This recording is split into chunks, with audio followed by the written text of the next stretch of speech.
نظر حق ہے. کیا ہے؟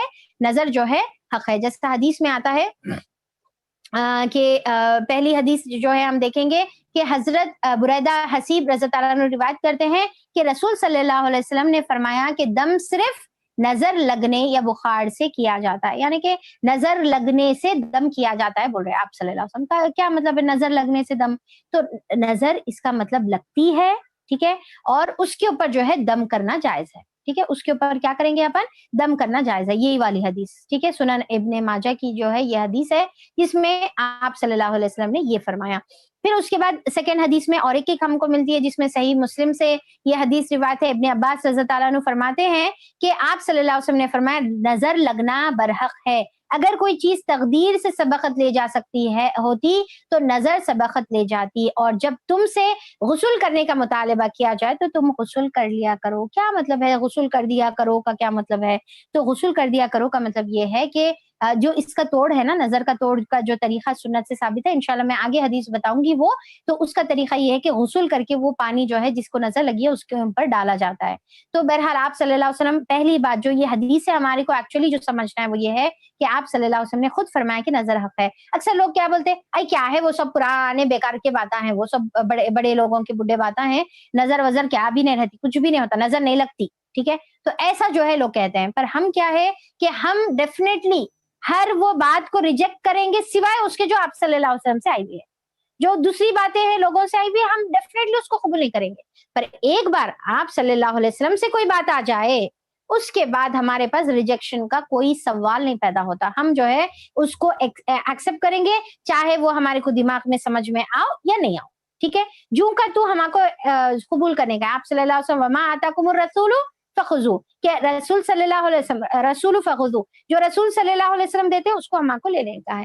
اور پھر تقدیر سے جو ہے یعنی کہ اگر سبقت کوئی چیز لے کے جا سکتی, یعنی کہ اس کا کیا مطلب ہے کہ نظر اتنی پاورفل رہتی ہے کہ ایون تقدیر سے بھی سبقت لے جا سکتی تھی تو لے کے جاتی تھی نہیں, پر خیر اللہ تعالیٰ اس کا جو ہے ڈور ختم کر دی ہے. اچھا, اس کے علاوہ یہاں پر جو ہے ابو سعید خدری رضی اللہ عنہ سے ایک جو ہے حدیث آتی ہے جس میں رسول صلی اللہ علیہ وسلم جنوں سے کیا کرتے تھے, جنوں سے اور نظر سے پناہ مانگا کرتے تھے. جنوں سے اور نظر سے جو ہے پناہ مانگا کرتے تھے, اور پھر انسانوں کی نظروں سے بھی پناہ مانگا کرتے تھے. جب موعظتیں نازل ہوئی, کیا ہوا, جب موعظتیں نازل ہوئی تو آپ صلی اللہ علیہ وسلم نے ان دونوں صورتوں کو لے لیا اور ان کے سوا دیگر اشیاء کو ترک کر دیا. یعنی کہ آپ صلی اللہ علیہ وسلم کا کیا طریقہ تھا کہ آپ صلی اللہ علیہ وسلم یہ تمام جیسا لوگوں کی نظریں ہیں, جنوں کے اثرات ہیں, تمام بری جو بھی ہے چیزیں, اس سے جو ہے پہلے الگ طریقے سے پناہ مانگتے تھے. ہو سکتا کچھ جو ہے کلمات آپ صلی اللہ علیہ وسلم اپنی زبان سے بولتے تھے جیسا دعائی کلمات ہوتے ہیں, اللہ تعالیٰ اس سے بچا اس سے بچا. پر اس کے بعد جب موعظتیں آ گئی, ٹھیک ہے, جو پناہ مانگنے والی صورت ہے جب آ گئی, موعظتیں کا کیا مطلب ہے, سورہ ناس اور سورہ فلق. ٹھیک ہے, یہ دونوں جو ہے موعظتین ہیں. تو اور اس کے اندر جو ہے سورہ اخلاص بھی جو ہے علماء اکرام ایڈ کرتے ہیں. تو یہ پڑھ لینے سے, ناس اور فلق جو ہے پڑھ لینے سے آپ کی جو ہے تمام چیزوں سے حفاظت ہو جاتی ہے. تو یہ سب سے پہلے ٹوٹکا ہمارا کیا, نظر کو نکالنے کا. یہ نہیں کہ بھئی نظر لگ گئی, کالا ٹپکا لگاؤ, کاجل لگاؤ, یا پھر جو ہے وہ بھڑاڑا اتارو, پھر وہ چپل سے جو ہے نظر اتاری جاری, جھاڑوؤں سے نظر اتاری جاری, اور پھر جو ہے اور کیا, اور کسے, مرچیوں سے نظر اتاری جاری, انڈوں سے نظر. دیکھیے انڈے مرچیاں سب اللہ میاں کھانے کے واسطے بنائے, مزے لو, کھاؤ پیو کرو, اس کو انجوائے کرو. یہاں پر یہ نظر کو کیسا نکالنے کا ہے, موعظتیں پڑھ کے نکالنے کا. یعنی کہ آپ ناس اور فلق پڑھ لیں گے, اگر آپ کو دکھ رہا بچے کے اوپر نظر لگی ہوئی ہے یا پھر آپ کو خود کے اوپر نظر لگی ہوئی ہے جیسا دکھ رہا, تو ہم جو ہے یہ موعظتیں پڑھ لیں گے, یہ سب سے بیسٹ سولوشن ہے. اور اس کے علاوہ بھی جو ہے بات کرے کہ لوگوں کے سامنے یہ بول لیتے نہیں پھرنا, آئی میرے کو نظر لگی شاید, میرے کو نظر لگی شاید. آپ کو بولنے کی ضرورت نہیں ہے, آپ کو صرف پڑھنے کا ہے. اب جو ہے بعض لوگ کیا ہے بہت زیادہ اظہار کرتے ہیں کہ مجھے نظر لگی شاید, مجھے نظر, اب سامنے والا بولتا اوپر سے نیچے دیکھ کر کون سی بات پہ نظر لگی ہوں گی ان کو, بلکہ ایسا سوچتا. تو لہٰذا ہم کو یہ بات نہیں بولنے کا ہے. اور دوسرا کیا ہے اچھا نمک سے بھی اتارتے ہیں. نمک تو جو ہے ذائقے کے لیے ہے, آپ اس کو اپنے کھانوں میں ڈالیں. اچھا تو پھر کیا ہے کہ نظر اگر ہم کو لگی تو ہم کو بس یہ پڑھ لینے کا ہے, اور اس کا اظہار سب کے سامنے جو ہے کرنے کی ضرورت نہیں ہے. اور پھر دوسرا یہ ہے کہ ضروری نہیں ہے کہ ایک انسان بہت خوبصورت ہے, گورا ہے, تو ہی اس کو نظر لگتی. کسی کو بھی نظر لگ سکتی ہے کوئی بھی بات کے اوپر, ٹھیک ہے. اور دوسرا کیا ہے, نظر اپنوں کی بھی لگ سکتی ہے اور غیروں کی بھی لگ سکتی ہے. نظر جو ہے محبت کرنے والوں کی بھی لگ سکتی ہے اور نفرت کرنے والوں کی بھی لگ سکتی ہے. یہاں پر جو نظر کا ذکر ہے وہ حسد والی نظر کا ذکر ہے, یعنی کہ جب لوگ آپ سے حسد کریں, آپ کے بارے میں جلن کریں, تو اس سے بھی نظر لگ سکتی ہے. تو حسد اور جلن والی نظر کا ذکر یہاں پر آیت میں ہو رہا. اس کے علاوہ ایون جو محبت کرنے والی, جیسا ماں اپنی بچی کی طرف پیار سے دیکھی اور بولے اللہ میری بیٹی آج کتنی پیاری دکھ رہی, تو وہ بھی نظر لگ سکتی ہے. تو لہٰذا اللہ تعالیٰ, آپ صلی اللہ علیہ وسلم نے یہاں پر ہم کو ایک سلیوشن بتایا ہے, اور وہ سلیوشن کیا ہے کہ آپ صلی اللہ علیہ وسلم نے فرمایا کہ تم میں سے کوئی ایک اپنے بھائی کو کیوں قتل کرتا ہے, تم میں سے کوئی اپنے بھائی کو کیوں قتل کرتا ہے. جب تم میں سے کسی کو اپنے بھائی کی کوئی بات اچھی لگے تو اسے چاہیے کہ وہ اس کے لیے برکت کی دعا کرے. اس کے لیے کیا کرنا ہے, برکت کی دعا کرنا ہے. تو بارک اللہ فیک آپ کو بولنے کا ہے, بارک اللہ فیک یا بارک اللہ فیکم یا پھر اللہم بارک فی, کچھ بھی اس طریقے کے الفاظ جو برکت والے الفاظ ہوتے ہیں, یا پھر آپ اردو میں بول دیجیے اللہ تعالیٰ آپ کی جو ہے تمام چیزوں میں خوب برکت اور خیر اور برکت عطا فرمائے.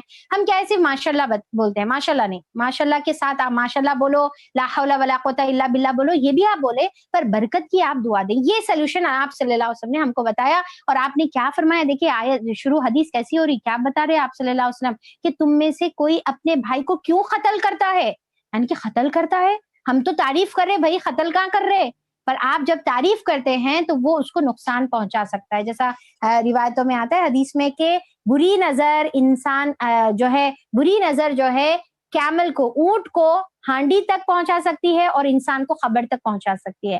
مطلب اتنا بیمار ہو گیا کہ اس کو ذبح کر کے اس کو پکا لینا پڑ رہا, اور پھر انہیں اتنا بیمار ہو گیا کہ وہ مر جاتا. تو نظر اتنی خطرناک بھی ہو سکتی ہے. تو لہٰذا اب اس سے دیکھیں کہ ایک تو یہ تو کرنے والے کا کام ہے, دوسرا کیا ہے سلیوشن, جس کو جو نظر سے اپنے آپ کو بچانا ہے, سمپل, صبح کے اذکار کر لیجئے, فجر کے بعد, شام کے اذکار کر لیجئے, عصر کے بعد, ٹھیک ہے. تو آپ ناس اور فلق پڑھ لے, آیت الکرسی پڑھ لیا آپ, تو انشاءاللہ آپ کی جو ہے آپ کو حفاظت ہو جائے گی, ٹھیک ہے. وضو بھی آپ کریں گے, ٹھیک ہے, وضو سے جو ہے نظر کا جو ہے کوئی معاملہ ثابت تو نہیں ہے. بہرحال وضو تو کرنا اچھی بات ہے, پر کیا ہے ناس فلق اور آیت الکرسی اور سورہ اخلاص, یہ تمام چیزیں آپ کی حفاظت کی ہے.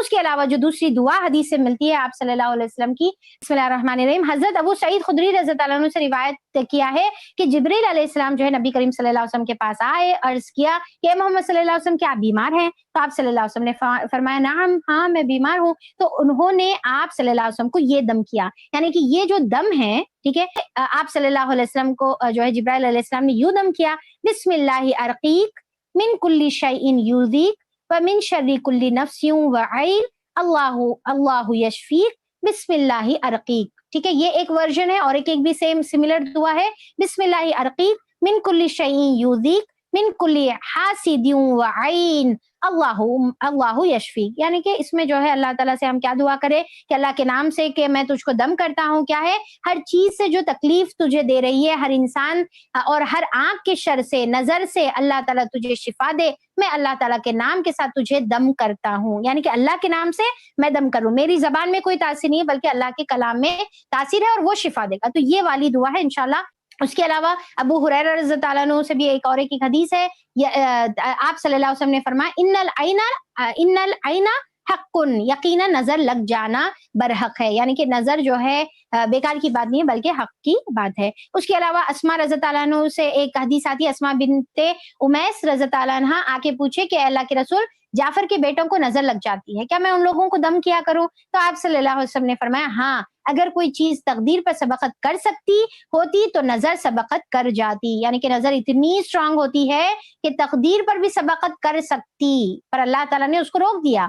تو تقدیر پر اتنی خطرناک ہوتی ہے, تو لہٰذا ہم کو کیا کرنا ہے, اس کے لیے فوری پروٹیکشن. تو ایون بچوں کے لیے جو ہے روز آپ جب صبح کے اذکار کریں تو بچوں کو پھونک دیا کریں, بچوں کو یہ دعا پڑھ لیا کریں. بچوں کے لیے دعا بھی ابھی میں بتاؤں گی انشاءاللہ. ایک حدیث میں آتا ہے کہ عائشہ رضی اللہ عنہا نے فرمایا کہ رسول صلی اللہ علیہ وسلم انہیں حکم دیا کہ وہ نظر لگ جانے کی وجہ سے دم کر لیا کرے، یعنی کہ خود اپنے اوپر جو ہے دم کر لیا کرے۔ حضرت ابن عباس رضی اللہ عنہ سے روایت ہے کہ رسول صلی اللہ علیہ وسلم نے رسول صلی اللہ علیہ وسلم حسن اور حسین رضی اللہ عنہ کو یہ دم کیا کرتے تھے۔ کیا ہے؟ حسن اور حسین رضی اللہ عنہ کو کیسا دم کرتے تھے آپ صلی اللہ علیہ وسلم؟ یہ دعا پڑھ کے، کیا ہے؟ اعیذکما بکلمات اللہ التامات من کل شیطان وہامہ ومن کل عین لامہ۔ ٹھیک ہے، میں تم دونوں کو اللہ تعالیٰ کے کلمات تام کی پناہ میں دیتا ہوں، ہر شیطان زہریلے جاندار سے اور ہر لگنے والی بری نظر کے شر سے۔ اور آپ صلی اللہ علیہ وسلم نے مزید فرمایا کہ ابراہیم علیہ السلام بھی اسحاق اور اسماعیل علیہ السلام کو اسی طرح دم کیا کرتے تھے۔ ٹھیک ہے، اسی طرح انہوں بھی دم کیا کرتے تھے۔ تو یہ والی حدیث کیا ہے اپنے کو جو ہے کس کی ہے بھائی؟ بخاری کی حدیث ہے۔ تو یہ والی دعا ہم کر سکتے ہیں۔ اب دیکھیں کہ یہاں پر اعیذکما، یہ تھوڑا آپ گرامیٹیکلی دیکھ لو کہ جب ہم دو لوگوں کو، کیونکہ حسن اور حسین رضی اللہ عنہ دو تھے تو دونوں کو کما کا ورڈ استعمال ہوا۔ اگر آپ جو ہے ایک اپنے بیٹے کے لیے بیٹی کے لیے کر رہے اعیذکا آپ بولیں گے، ٹھیک ہے، اور اگر آپ خود کے لیے کر رہے اعوذ بکلمات اللہ التامات بولنا، اعوذ باللہ من الشیطان الرجیم پڑھتے نا، ویسا اعوذ بکلمات اللہ التامات من کل شیطان وہامہ۔ اور اس کے علاوہ اگر آپ سیم ایز اٹ از پڑھیں گے اور نیت آپ کی جو ہے سنگل کی یا خود کی ہے تو بھی انشاءاللہ اس کا بھی آپ کو جو ہے فائدہ ہوگا۔ تو یہ والی دعا ہم بچوں کے لیے انشاءاللہ یہ دیکھیں گے۔ اس کے علاوہ ایک آخری واقعہ انشاءاللہ میں یہاں پر بتا کے ختم کروں گی کہ جس کے اندر جو ہے سہل بن حنیف رضی اللہ عنہ کے بارے میں آتا ہے کہ سہل بن حنیف رضی اللہ عنہ سے روایت ہے کہ ان کے والد بیان کرتے ہیں کہ رسول صلی اللہ علیہ وسلم مکے سے سفر کے لیے تشریف لے جا رہے تھے اور یہ لوگ بھی آپ صلی اللہ علیہ وسلم کے ہمراہ تھے، حتیٰ کہ جب یہ جو ہے جحفہ کی گھاٹی میں جو ہے پہنچے تو وہاں پر سہیل بن حنیف رضی اللہ عنہ نے غسل کیا، یعنی کہ یہ جو صحابی تھے انہوں غسل کرے۔ اب سہل بن حنیف رضی اللہ عنہ کیسے تھے بھائی؟ انہوں بہت زیادہ خوبصورت تھے، بہت گورے رنگ کے تھے اور ان کی جسم اور جلد ان کی جو ہے بہت خوبصورت جلد کے مالک تھے۔ تو اس میں یہ ہوا کہ بنو عدی کے جو ہے ایک صحابی عامر بن ربیہ رضی اللہ عنہ جب گزرے تو ان کو غسل کرتے ہوئے دیکھے تو ایک دم بے ساختہ ان کے منہ سے یہ نکل گیا کہ ایسا جسم ایک آدمی کا میں تو اپنی زندگی میں کبھی نہیں دیکھا، ایسا انسان کا جسم میں نے نہیں دیکھا، خوبصورت جو پردہ نشین عورتیں ہوتی ہے ان کا بھی اتنا خوبصورت جسم نہیں رہتا، یعنی کہ ان کی جو باڈی تھی بہت زیادہ چمکیلی، برائٹ اور خوبصورت اور جو ہے وائٹ تھی۔ تو بہرحال ان کے منہ سے ایک دم سے تعریف نکل گئی۔ اس سے کیا ہوا کہ سہل بن حنیف رضی اللہ عنہ کے پر ایسا اثر ہوا کہ وہ فوری کا فوری جب کا جب بے ہوش ہو گئے، اور پھر اس کے بعد رسول صلی اللہ علیہ وسلم کی خدمت میں آ کر آپ سے پوچھے کہ دیکھیے سہل کے بارے میں آپ جو ہے کوئی تدبیر فرمائیے، تو آپ صلی اللہ نے فرمایا کہ اللہ کی قسم وہ کنٹینیو کرے آگے صحابہ اکرام اور بولے کہ اللہ کی قسم نہ وہ سر اٹھا رہے ہیں نہ ہوش میں آ رہے ہیں۔ تو آپ صلی اللہ علیہ وسلم نے فرمایا کہ تم میں سے کون جو ہے کسی کے اوپر الزام لگاتے ہیں، یعنی کہ کسی کے اوپر شک ہے کیا؟ تو صحابہ بولے کہ ہاں عامر بن ربیہ رضی اللہ عنہ، ایسا ان کے بارے میں بولے۔ تو آپ صلی اللہ علیہ وسلم ان کو بلائے اور ناراضگی کا اظہار کرے، اور اس کی جو میں ابھی حدیث آپ کو آلریڈی سنائی تھی کہ تم میں سے کوئی ایک اپنے بھائی کو کیوں قتل کرتا ہے؟ جب تم کسی اچھی چیز کو دیکھو تو اس کے لیے برکت کی دعا کرو۔ پھر آپ صلی اللہ علیہ وسلم نے یہاں پر اس کے توڑ کا طریقہ پریکٹیکل والا بتایا، ایک تو دعاؤں سے ہے نا، ایک تو طریقہ دعاؤں سے ہے، دوسرا کیا ہے یہ اور ایک بھی طریقہ ہے۔ اگر کسی کو نظر لگ جائے اور بہت برا حال دکھا تو پھر یہ بھی کام کر سکتے ہیں جب ہم کو معلوم ہو کہ ان کی نظر لگی ہوئی ہے۔ تو انہوں نے تو آپ صلی اللہ علیہ وسلم نے فرمایا کہ اس میں غسل کرو، اور انہوں نے اپنے چہرے اور دونوں ہاتھوں اور دونوں کوہنیوں اور دونوں گھٹنوں اور دونوں پاؤں کے کناروں اور تہبند کے اندر والے جسم کو ایک برتن میں دھویا۔ کیا ہے؟ اپنے چہرہ، ہاتھ، کونیاں، گھٹنے اور پیر کا جو حصہ ہے، رانوں کا حصہ، وہ سارا دھو کے اس جو ہے وہ جو پانی برتن میں جمع ہوا اس کو جو ہے سہل بن جو ہے حنیف رضی اللہ عنہ کے اوپر انڈیلنے کا حکم دیا گیا۔ تو ان کے سر کے اوپر اور ان کی پیٹھ کے اوپر سے پیچھے سے وہ پانی ان کے اوپر انڈیلا گیا، ان کے اوپر پورا پانی جو ہے ڈال دیا گیا۔ اس سے سہیل بن حنیف رضی اللہ عنہ ایسا بالکل تندرست ہو گئے اور لوگوں کے ساتھ اس طرح چلنے لگے کہ گویا ان کو کوئی تکلیف ہوئی ہی نہیں تھی۔ یہ صحیح حدیث ہے، مسند احمد سے یہ حدیث روایت ہے۔ اب دیکھیں کہ ہو سکتا ہے کہ حدیث سن کر ایسا کیسا ان کا پانی ان کے اوپر ڈالو، بولے ایسا کیسا، تو تھوڑا سا عجیب لگے. دیکھیے یہ اس کے پیچھے حکمت کیا ہے, اللہ تعالیٰ کا کیا طریقہ ہے وہ ہم نہیں جانتے, بس یہ ایک طریقہ ہے, یہ حکم دیا گیا. اگر اس میں کب ہے کہ معلوم ہو کہ کس کی نظر لگی ہے, اگر نہیں معلوم ہو رہا کس کی ہے, اب آپ کو کیا معلوم کون نظر لگا یا کون کیا بولے, بعض وقت ظاہر ہو جاتا ایک دم منہ سے کوئی بول دیتے, آپ سن لیتے تو آپ کو معلوم ہو جاتا, پر بعض وقت نہیں معلوم ہوتا تو وہ ٹائم پر دعائیں کریں گے. اگر معلوم ہو جائے تو یہ بھی طریقہ اختیار کیا جا سکتا ہے, یہ بھی سنت کا طریقہ ہے. ٹھیک ہے.